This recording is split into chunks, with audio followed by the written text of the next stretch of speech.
जय जय श्यामा जय जय श्याम, जय जय श्री वृंदावन धाम।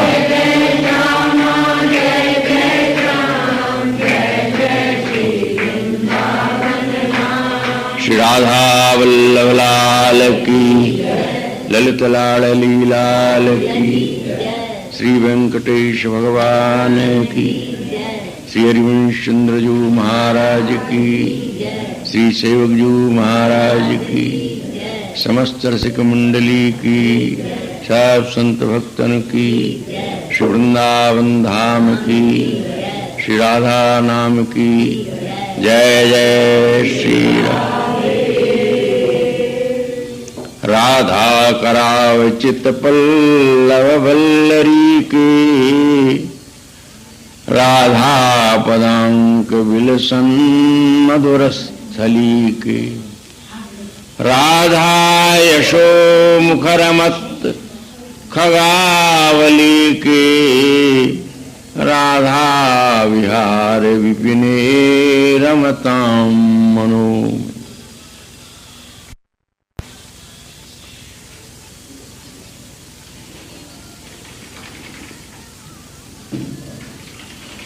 श्रीमद् राधा रस सुधा निधि किंबा रस सुधा निधि के प्रणेता रसिकाचार्य शिरोमणि श्री हरिवंशी महाराज अपनी अनन्य श्री राधाचरण उपासना के लिए विश्वविख्यात महापुरुष हैं। इन्होंने समस्त वैष्णव संप्रदायों के सिद्धांत सूत्र और उपासना मार्ग से हटकर नहीं, कुछ विलक्षण रीति से अपनी उपासना को प्रस्तुत किया है। नाभा स्वामी ने इनके परिचय में दिया, राधा चरण प्रधान, हृदय अति सुदृढ़ उपासी, कुंज केली दंपति तहां की करत खवासी, सर्वसु महाप्रसाद, प्रसिद्धता के अधिकारी, विधि निषेध नहीं, दास अनन्य उत्कट व्रतधारी, व्यास सुवन पथ अनुसरै, सोई भले पहचानी है, हरिवंश गोसाई भजन की रीत सकृत को जानी है। इस छप्पे में स्पष्ट रूप से श्री राधाचरण की प्रधानता में वृंदावन के जिस रस का, किंकरी भाव का, क्योंकि कुंज केली दंपति तहां की करत खवासी, इस वाक्य में इनकी कुंज केली खवासी दासी भाव की सूचना मिल रही है। महाप्रसाद को, कृपा को, प्रसादस्तु प्रसन्नता, इष्ट की प्रसन्नता ही महाप्रसाद है। स्थूलार्थ में महाप्रसाद उनका उच्छिष्ट उपभोग किया हुआ वही महाप्रसाद है, परंतु उसको भावात्मक स्थिति में महाप्रसाद माने उनकी परम कृपा। प्रेम मार्ग का कोई अन्य साधन नहीं है, इसमें ये सूचना दी गई। इसकी उपासना केवल कृपा साध्य उपासना है,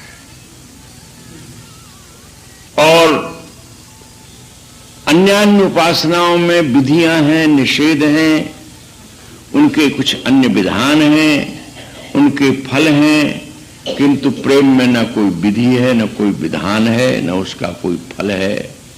स्वतस्मिन् फल रूपा, प्रेम स्वयं फल स्वरूप है। तात्पर्य कहने का ये कि हरिवंश गोस्वामी ने जिस उपासना को प्रकट किया वो अत्यंतम गूढ़ है, गोप्य है, और अपनी वाणी में, अपने शब्दों में इस रस ग्रंथ को जो प्रस्तुत किया उन्होंने, अधिकारी जनों के रसास्वादनार्थ, इसकी फलस्तुति में मोक्षादि धर्म बहुत तिरस्कृत हैं, इनका संपर्क बनता ही नहीं है, प्रेम का फल केवल प्रेम है। इस 13वें श्लोक में श्री वृंदावन की बात कही गई है।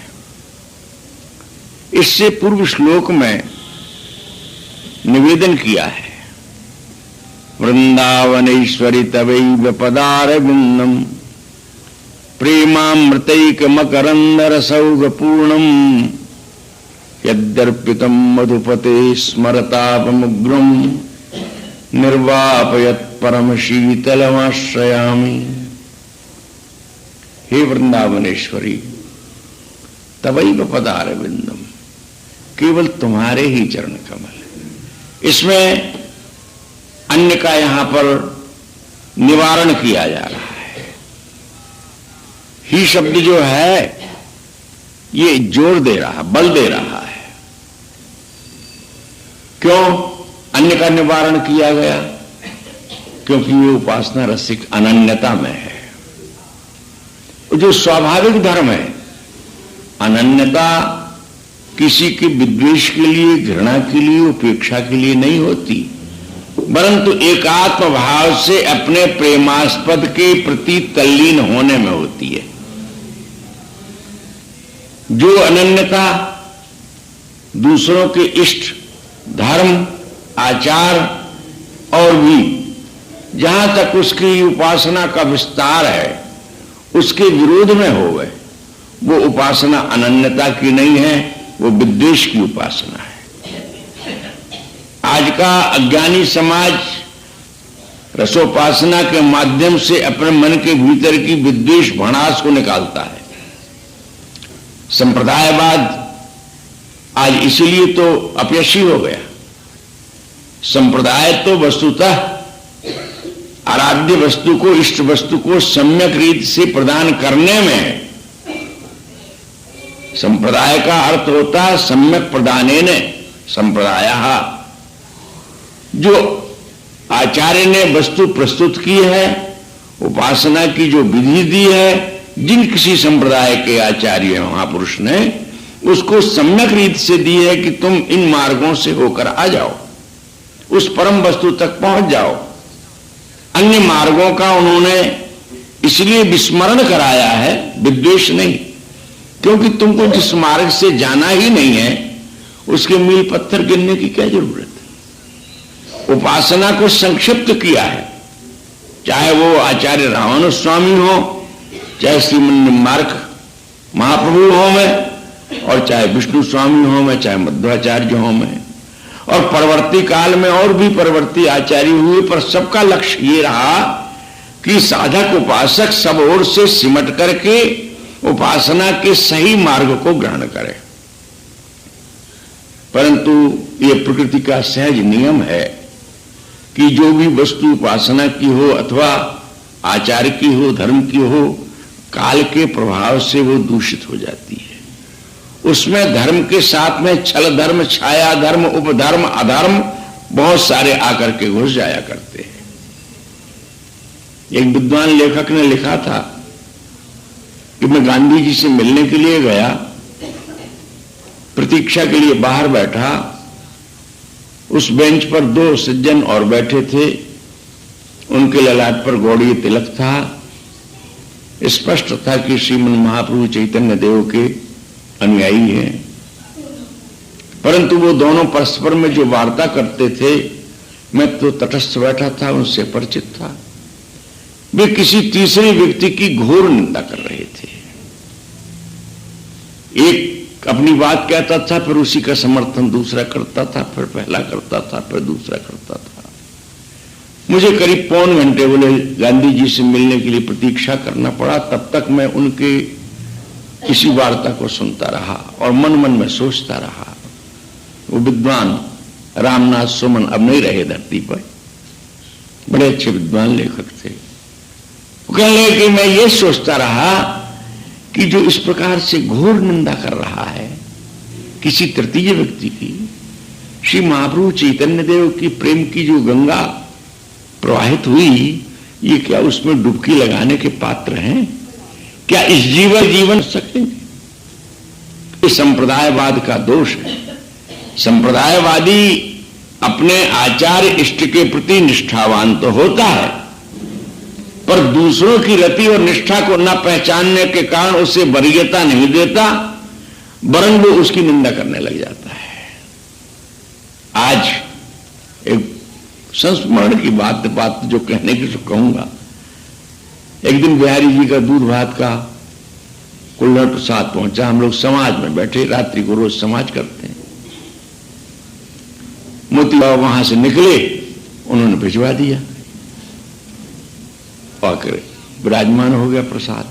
जब समाज पूर्ण हुआ, शयन का पद हो लिया, तब हमने भाई बिहारी जी की कृपा हुई, प्रसाद आया है, प्रसाद लेकर के जाइए, जो जाइए सो। फिर भी एक समाजी महाशय चल पड़े। अरे हमने कहा आप नहीं लेंगे क्या? अब आप ही लीजिए, हमारे व्रत काय को तोड़वाओ। हमने ले प्रसाद में भी व्रत टूटने लगा। तो ये जो संकुचित भावना है, राधा वल्लभ के भक्त बिहारी जी का दर्शन नहीं करना चाहते, और शायद बिहारी जी के भक्त ऐसे होंगे जो वहां नहीं जाना चाहते, नहीं जाना चाहते। अब प्रश्न ये होता है, एक काष्टजी स्वामी बनारस में बड़े अच्छे संत हुए, उन्होंने कहा मतवादिन सो अर्ज यही है, अपने अपने इष्ट देव को व्यापक मानत हो कि नहीं है, और जो व्यापक नहीं मानत हो तो जीव दशा तहां आ रही है, और जो पे व्यापक मानत हो तो भेदभाव कत होना चाहिए।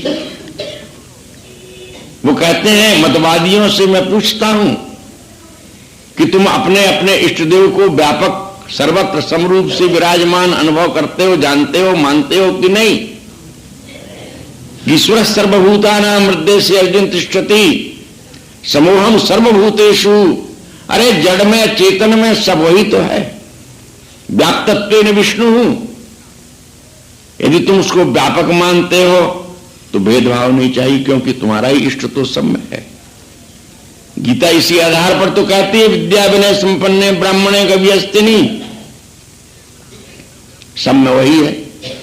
और यदि तुम व्यापक नहीं मानते हो, एक देशीय मानते हो, तो जीव है पर ईश्वर नहीं है। वो कहने का आशय ये कि अज्ञान के कारण ये जो भेद की बुद्धि आती है, श्रेष्ठ कनिष्ठ की बुद्धि आती है, इसके माध्यम से अपराध बनने लग जाता है। भगवत प्रसाद की अवहेलना भागवत धर्म का और रस धर्म का भी कितना बड़ा अपराध है। तो ये सांप्रदायिकता जो है, उपासना के लिए जो दी गई थी, आगे चल करके वो भेद विभेद करके रस में अंतराय करने वाली बन जाती है। यहां ही पद देने में आप कहेंगे वही दोष इसमें है, नहीं, वो बात नहीं है। जासो मन राचे तासो तन मन राचे, वर के नाचे न जाचे प्रेमपन में, एक अभिलाख लाख लाख भांति लेखियत, देखियत न दूजो कछु देव चराचर में।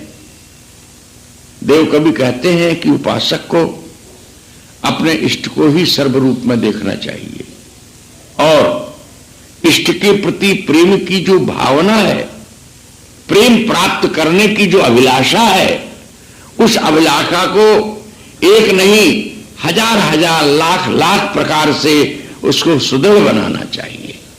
एक ग्रंथि 100 पैर, एक है अभिलाख लाख लाख भांति लेखियत, और उसके सिवाय देखियत न दूजो कछु देव चराचर में। जड़ और चेतन में सर्वत्र जहां तक तुम्हारी दृष्टि जाए, जहां तक मन जाए, सिवाय इष्ट के और दूसरे का दर्शन न हो। जहां देखे तहां आपनो इष्ट धर्म गुरु धाम, कारण कार्य सबन पर परिपूर्ण रतिकाम। ये सुलझे हुए सिद्ध संतों का अनुभव है, उनका उपदेश है। इसलिए आदेश किया वृंदावनेश्वरी तवैव पदार विंदम, तुम्हारे ही श्री चरण कमल, क्योंकि प्रीति का धर्म है। प्रीति व्यवसाय नहीं है। प्रीति तो वो व्यवसाय है, यदि व्यवसाय माने बिना न माना जाए तो प्रीति वो व्यवसाय है जिसमें अपने आप को फना करना है, अपने आप को मिटाना है। यहां लेना नहीं है, देना है। लेने वाला व्यवसाय तो मोक्ष पर्यंत है, परम धाम पर्यंत है, पर यहां तो देना ही देना है। मालिक तेरी रजा रहे और तू ही तू रहे, वाकई न मैं रहूं न मेरी आरजू रहे। हे स्वामी तुम रहो, तुम्हारी इच्छाएं रहें मेरे जीवन में, न मेरी तमन्ना रहे न मैं रह जाऊं। मिटा दे अपनी हस्ती को। अगर कुछ मर्तबा चाहे कि दाना खाक में मिलकर गुले गुलजार होता है। जब तक ये बीज पृथ्वी और रज के साथ एक मेक नहीं हो जाता तब तक उसको पल्लवित और पुष्पित होने का कोई चांस ही नहीं है, कोई मौका ही नहीं। प्रीति कहती है कि मेरे हृदय का जो आराध्य है बस वही वही रहे, दूसरी संज्ञा ही न रह जाए, विश्व में उसके लिए कोई दर्शनीय ही न रह जाए। इसलिए वृंदावनेश्वरी तवैव पदारविंदम, कैसे हैं वो चरण, प्रेमामृतैक मकरंद रसौग पूर्णम, प्रेम का जो कोई अमृत है वही मकरंद रस है और उन चरणों से उसका प्रवाह प्रवाहित होता रहता है। प्रेमामृतैक मकरंद रसौग पूर्णम, ये तो उसकी अपनी विशेषता हुई। कौन है इसका इच्छुक, सिवाय मधुपति लाल के और कौन हो सकता है। रसिक शिरोमणि ही तो पहचान पाया उन चरणों की महत्ता को। हृदय पितम कहां रखा उसने, बोले हृदय पर रख दिया। क्या हुआ उससे, बोले स्मरता मुग्र, कामनाओं का जितना भी संसार है वो समाप्त हो जाता है। तुम्हारी मेरी कामनाएं नहीं, शुद्ध जीवों की नहीं, देवताओं की, पितरों की, गंधर्वों की नहीं, मधुपति की। वो भी एक कामना युक्त होता है। प्रीति में कामना होती है, प्रीति की कामना होती है प्रेमास्पद को सुखी करने की, प्रेमास्पद के अनुकूल बन जाने की। मैं ऐसो दिन वह है कबहू मन दुर्वासना जाए, ऐसा कभी कोई दिन आ जाएगा, इस जीवन में आवेगा और किसी जीवन में आवेगा कि मेरे अंतर मन की दुर्वासनाएं मिट करके हृदय में केवल एक ही सद्वासना रह जाएगी। इसलिए कहते हैं कि ये वासना सुख मूलक है, रस मूलक है, ये संसार की ओर ले जाने वाली नहीं है। शब्दों में उसे हम वासना भले कहें पर ये अभिलाषा है। किसके मन में है ये अभिलाषा, बोले लाल जी के मन में भी है। वे भी चाहते हैं नहीं, करते हैं। कामम तूलिकया करेण हरिणा या लक्त कई रंकिता, नाना केल विदग्ध गोब्रह्मणी वृंदे तथा वंदिता, या संगुप्ततया तथोपनिषदाम हृदय विद्योतते, साराधा चरणद्वयी मम गतिर्लास्यैक लीलामयी अस्तु। तो लाल जी के रसिक शिरोमणि प्रियतम के हृदयगत जो प्रीति संबंधी इच्छाएं हैं वे इच्छाएं तब पूर्ण होती हैं जब स्वामिनी के वे मकरंद रसौग पूर्ण श्री चरण आकर के विराजमान होते हैं। निर्वाप्यत परम शीतलम, आपके श्री चरण बड़े शीतल हैं। यहां शीतल से मतलब हम जिस शीतकाल में शीतलता का अनुभव कर रहे हैं ये तो प्राकृत शीतलता है। शीतल तो वह है जिसके स्मरण मात्र से समस्त तापों का शमन हो जाता है। हाँ, अशांति और ताप क्या है जीवन में मानव के, हमारे जीवन की जो अभाव स्थितियां हैं, हजारों ख्वाहिशें ऐसी कि हर ख्वाहिश पे दम निकले, कोई तन दुखी, कोई मन दुखी, कोई धन रहे तो उदास, ये जो अभाव है जीवन के ये हमारे ताप हैं। किस ताप से संतप्त है ये व्यक्ति, और ये सब अज्ञानजन्य है। हमारे पास एक बहुत बड़ा एक सेठ है, बड़ा धनी मानी, मैं कहता हूं कि उसके पास में कई करोड़ रुपया है। आया और एकांत में आपका समय चाहता हूं, तो एकांत में मैंने समय दिया। वार्ता करते करते रो पड़ा, और इतना जोर से रोया जैसे कोई मर जाए, तो जैसे किसी प्रियतमा का पति वियुक्त हो जाए, किसी माता की गोद से जैसे बच्चा छिन जाए, इस तरह से बिलख करके फूट कर रो पड़ा। जैसे तैसे करके शांत किया। क्यों दुखी हो? कि मेरे कोई पोता नहीं है। बोला मेरा कोई पोता नहीं, 2 लड़के हैं पर पोता नहीं है। तो मैं आश्चर्य करने लगा, ये इतने धन से, पूरे परिवार से, पिता से, माता से, 2 पुत्रों से, पत्नियों से उनकी ये तृप्त नहीं है। कितनी क्षुद्र वासना है, कितना बड़ा ताप है उसके भीतर। ऐसी ये तो खैर बहुत अज्ञानजन्य बात है। ऐसी ऐसी अनंत वासनाएं जीव के भीतर भरी हुई हैं, यही उसके जीवन का ताप है। ये ताप कब शांत होता है? जब भगवत पादारविंद की प्राप्ति होती है। और प्रिया जी के पादारविंद का तो क्या कहना, डूब जाना है। तो पूर्व श्लोक में वृंदावनेश्वरी से जो प्रार्थना की गई, वृंदावन की एकमात्र स्वामिनी, वृंदावनाधिकारिणी, जैसे किसी के हाथ में उसकी अपनी संपत्ति है, जितनी चाहे दे। अधिकारिणी का अर्थ 2, एक जिसको वृंदावन मिल गया है वो भी अधिकारी हो गया, और अधिकारी वो जो दे, जिसको देने का अधिकार है। तो यहां सर्वोत्कर्षेण वर्तते अधिकारिणी, जो समुन्नत भाव को, उज्जवल उन्नत दशा को प्राप्त हैं, एकमात्र जो स्वामिनी है श्री वृंदावन की, वृंदावन जिनकी अपनी संपत्ति है, जो कृपा पूर्वक दें। यहां जो प्रियतम को भी अपने पादस्पर्श से मानो निहाल करती हैं,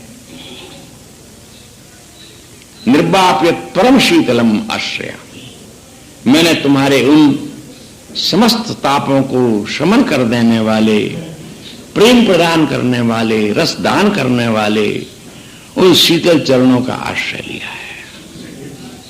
धन धन राधिका के चरण, परम शीतल सुबह कोमल, कनक के कमल के से वरण, लाल प्रीतम मन मोदकारी विरह सागर तरण, दास परमानंद ठाकुर श्याम जिनकी शरण, धन धन लाडली के चरण। कैसे हैं? परम कोमल, सुबह शीतल, जिनके स्मरण मात्र से सब प्रकार के दुख, दैन्य, ताप उपशमता को प्राप्त होते हैं, शांत हो जाते हैं। परम कोमल। एक हठी ने एक कवित्व लिखा, चरणों की बात कहते हैं। यद्यपि चरणों की बात आगे आ रही है, श्री वृंदावन का स्वरूप बतावेंगे। ये वृंदावन कैसा है? बोले राधा पदांक बिलसन मधुरस तलीक है। श्री राधा के चरणों से, चिन्हों से सुशोभित हुआ है। जैसे किसी के ललाट पर चंदन चर्चित कर दो तो उसकी ललाट की शोभा बढ़ जाए, ऐसी श्री वृंदावन में जब स्वामी ने अपने चरणों को स्थापित किया तो वृंदावन अपने आप में भाग्यशाली हो गया, महानतम हो गया। अरे वृंदावन तो वह है जिसने एकमात्र स्वामी के चरणों को अपनी संपत्ति के रूप में ग्रहण कर लिया है। ऐसे वृंदावन का स्मरण किया जब हित सजनी ने, तो वृंदावन स्फुरित होने लगा। और वृंदावन वृंदावनेश्वरी के चरण चिन्हों के साथ में स्मरण हुआ। तो अगले श्लोक में बोले कि ये वृंदावन केवल चरण चिन्हित ही नहीं है, ये राधा करावचित पल्लव वल्लरी कहा। श्री राधा के कर कमलों से जिस वृंदावन की लताओं को स्पर्श किया गया है, अब चयन किया गया है। कब आवश्यकता पड़ती है? इसमें 2 भाव दिखाए। वृंदावन की लता के प्रति स्वामिनी का ममत्व, और गुह्य रीति से इसमें यह बताया कि इसके पत्र पुष्पों को जो चयन किया जाता है तब जब शैया पर जुगल को पौढ़ना होगा, ये अंतरंग केली का संकेत किया।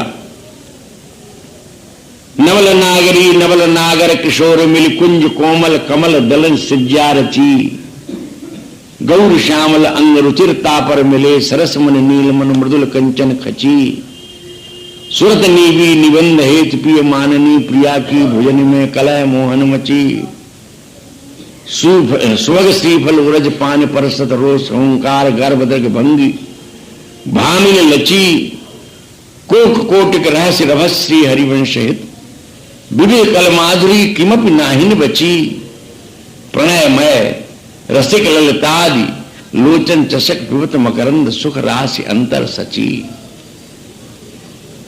तो प्रथम जो ममत्व दिखाया, जैसा ममत्व किशोरी का इन लताओं के प्रति है, ऐसा ही ममत्व किशोरी का किशोरी के प्रति इन लताओं का है। कैसे? प्रिया जी आ रही, हमारा स्पर्श करेंगी, इसलिए उल्लसित भाव से नए नए सुकोमल दलों से सुशोभित होती हैं लताएं। वृंदावन की लताएं वांछामय है। छिन छिन बन की छवि नई, नवल जुगल के हेत, समुझ बात दुह जीय की सखी वृंदा सुख देत। श्री वृंदावन प्रतिक्षण नवरवायमान रूप लावण्य से उल्लसित होते रहते हैं। स्थूलवादी कहेगा हम तो देख नहीं पाते हैं, आप वृंदावन की महिमा कह रहे हैं। नहीं, वृंदावन का जब वर्णन आवे उपासना के देश में, तब उपासक को अपने अंतर्देश में प्रवेश करना चाहिए। वृंदावन का स्वरूप स्थूल शब्दों में नहीं है, स्थूल वर्णनों में नहीं है, स्थूल दृष्टि में नहीं है। श्री वृंदावन तो चिदघन स्वरूप है। एक होता है वृंदावन ज्योग्राफी वाले का, और एक होता है वृंदावन उपासक का। उपासक का वृंदावन अंतर्देश में है। बात विस्तृत हो जाएगी, लीला जी कहने लगेंगी आप मूल बात को छोड़ के इधर उधर जा रहे हैं। नहीं, वृंदावन के नित्य चिन्मय स्वरूप का श्रीमद प्रबोधानंद सरस्वती पाद ने कहा, साधक को जहां टिकना है, जहां छवि देखना है, जिसका चिंतन करना है, जिसका ध्यान करना है, जो उसका वस्तुतः आराध्य और हृदय में रमाने वाला विषय है, प्रसंग है, वो कहते हैं स्थूलम सूक्ष्म कारणम ब्रह्म तुर्यम श्री वैकुंठ द्वारका जन्मभूमि कृष्णस्याथो गोष्ठ वृंदावनम तत् गोप्या क्रीडम धाम वृंदावनंतः अत्याश्चर्या सर्वतोस्माद् विचित्रा श्रीमद् राधा कुंजवाटी चकास्ति आद्यो भावो यो विशुद्धोति पूर्णः तद्रूपा सा तादृशोन्मादि सर्वाः। कहते हैं पहले ब्रह्म का स्थूल रूप देखो, ये जो कुछ चर्म चक्षुओं से देखा जा रहा है ये स्थूल रूप है। सूक्ष्म जहां तक तुम्हारे मन की गति जाती है, वो गोचर जहां लग मन जाई, और जब महाप्रलय काल में ये नष्ट हो जाता है तब बोले कारण रूप रह जाता है। समूचा वृक्ष नष्ट हो जाए पर बीज यदि रहा जाएगा तो फिर वृक्ष हो जाएगा। तो जगत जो ब्रह्म का ही विस्तार है स्थूल है, और वही जगत स्थूल मिटता है तो सूक्ष्म हो जाता है, और जब सूक्ष्म भी मिट जाता है तब कारण रह जाता है, और जब कारण भी तुरीय में लय हो जाता है तो केवल एक रह जाता है। यतो वाचो निवर्तन्ते प्राप्त मनसा। उससे ऊपर और जाओ तो भगवान का दिव्य अकुंठ धाम वैकुंठ धाम है, जो कभी कुंठित होता ही नहीं। यदि गत्वा न निवर्तन्ते तद्धाम परमम मम। जहां जाकर के फिर कोई वापस नहीं होता, जहां माया काल प्रपंच का प्रवेश भी नहीं है, जहां नित्य दिव्य पार्षदों का सेवा भाव है, जो ऐश्वर्य की चरम अवधि है और नित्य सगुण है। निराकार का यही अर्थ है। जो अद्वैतवादी निराकार का समर्थन करते हैं, सगुणवादी कहते हैं निश्चित एने समस्ताकारम स निराकार, जिससे सारे आकार निकलते रहते हैं वो निराकार है, वो है वैकुंठ धाम। तद विष्णु परमम